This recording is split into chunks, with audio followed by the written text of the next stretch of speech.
There are only two things I love in this world: displays and keyboards. So when we saw the Kickstarter for the portable keyboard monitor, we had to get it. It seems like the obvious decision. It's got 10 years of craftsmanship.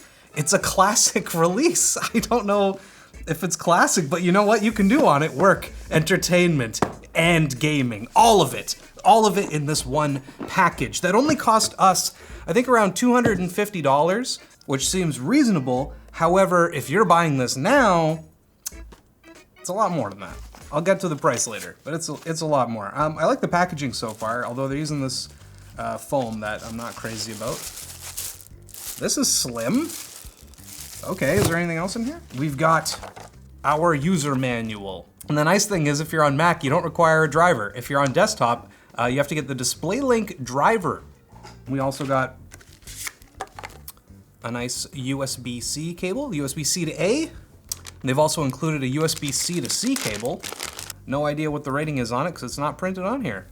You want a good USB cable? LTTstore.com. We got TrueSpec cables. They're very nice. You guys bought them all, so I don't have any.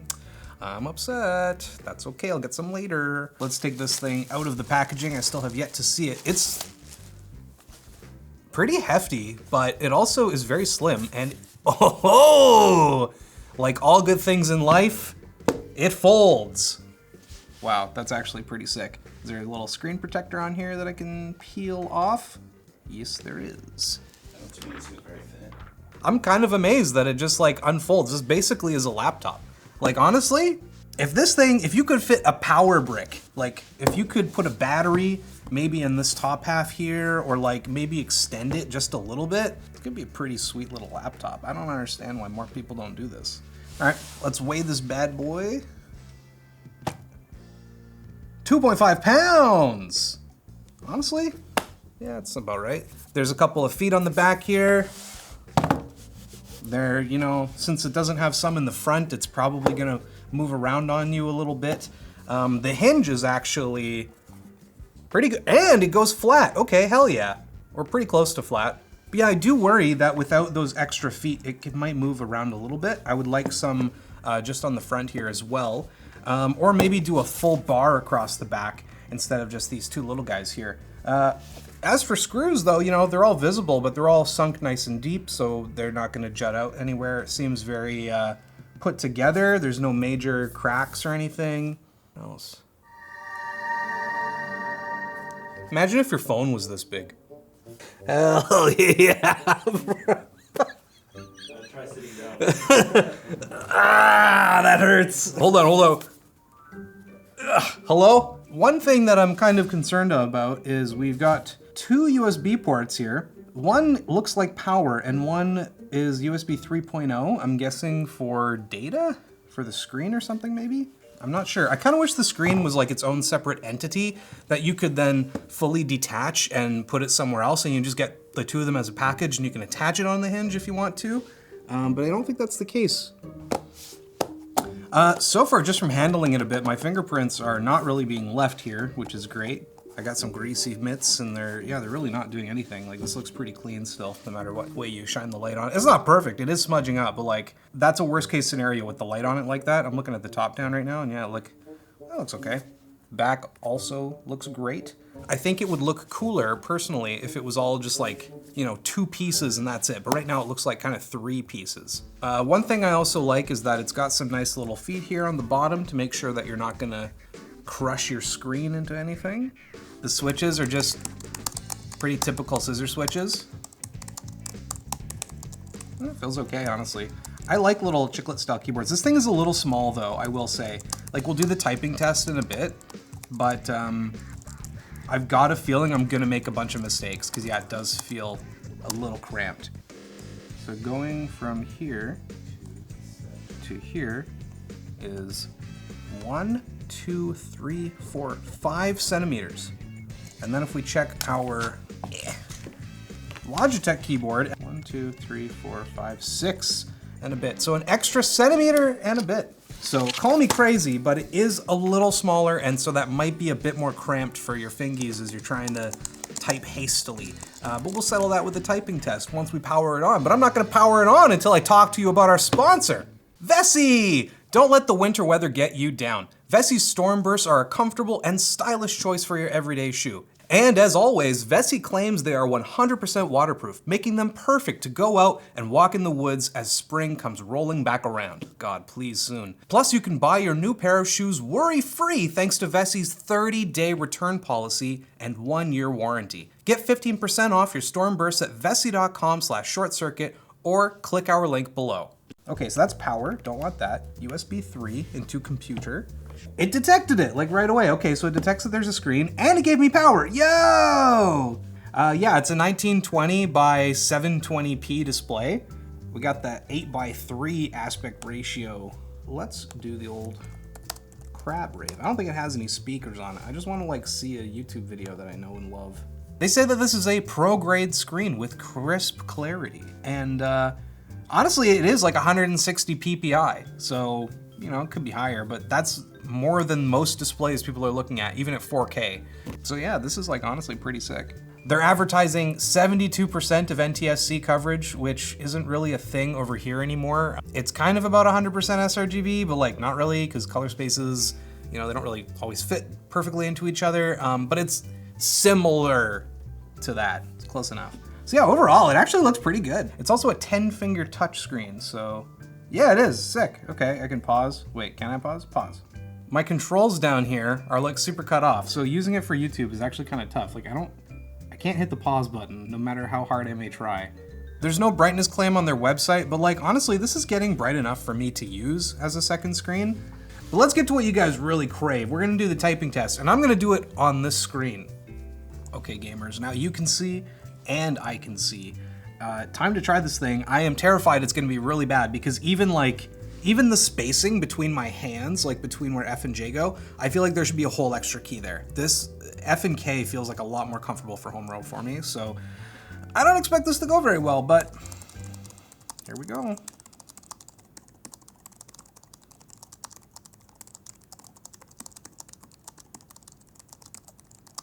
Nope. Ah! No! I screwed the whole thing. Backspace is like this tiny little button over here, and it's 69 words per minute, 87%. I want to try it one more time. Okay, 105.98, that's fine. I'm not going to do a third time.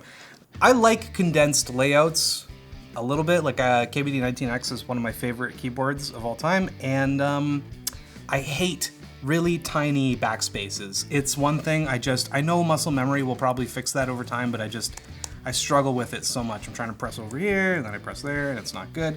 In terms of type feel and how it, you know, just sounds and feels to type on, it's fine. It's basically like a little chiclet keyboard with scissor switches, and like, I don't hate it. But as a full package, it just seems like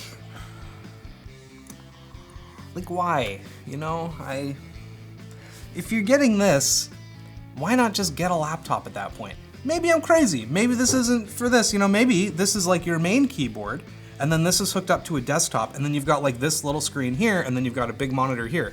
That's kind of cool, and I could see that as like a really interesting use case. And then, hey, you wanna pack this up and take it somewhere, well, it's easy. You close it, you unplug it, and you take it away.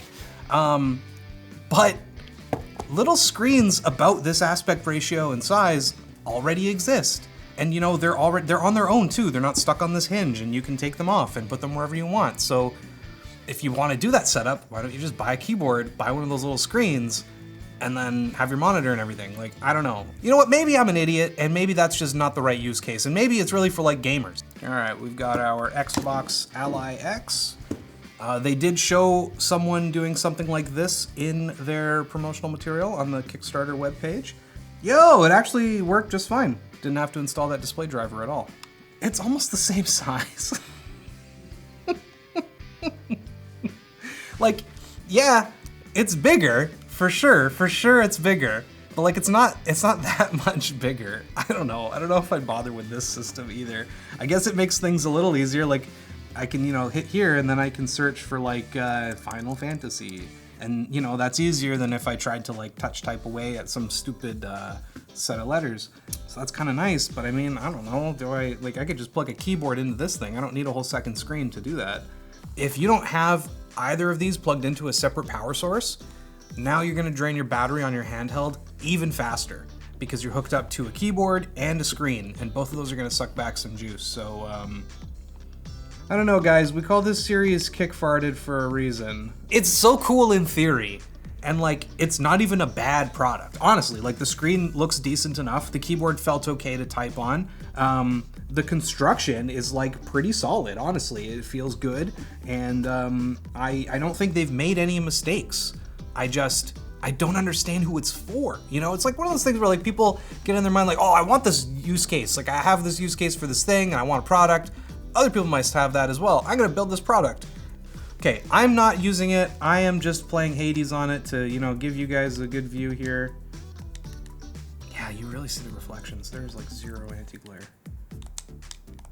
So, okay, one advantage, you know, say you've got a handheld that plays a lot better with keyboard and mouse.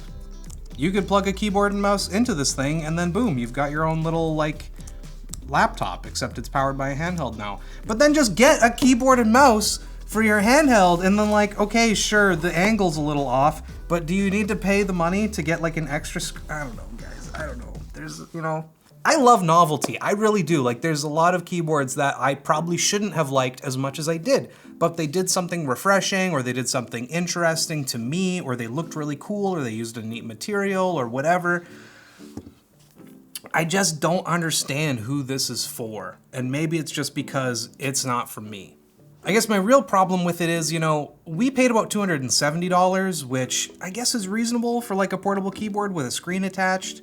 But the problem is, if you don't get it on Kickstarter, it's gonna retail for more like $535, which at that point, I don't think you should do this. I think you should buy a portable monitor and a portable keyboard, unless you're really looking for like the all-in-one device. But I don't know. I don't know if it's for me. 693 backers raised a lot of money for this thing, and I really hope that everyone who gets it likes it. Because I'll say, it's a quality little device, it's just confusing, and it's not for me. But you know what, I'm Plouffe, and this is just ShortCircuit, and if you want to watch other short circuits, maybe look at the one where I checked out, not the Flux, but a different keyboard that had a screen built in. That was also a very questionable purchase and experience. Goodbye. This is me typing on the KeyGo. Wow. KeyGo? More like HeGo. Ha! See you later.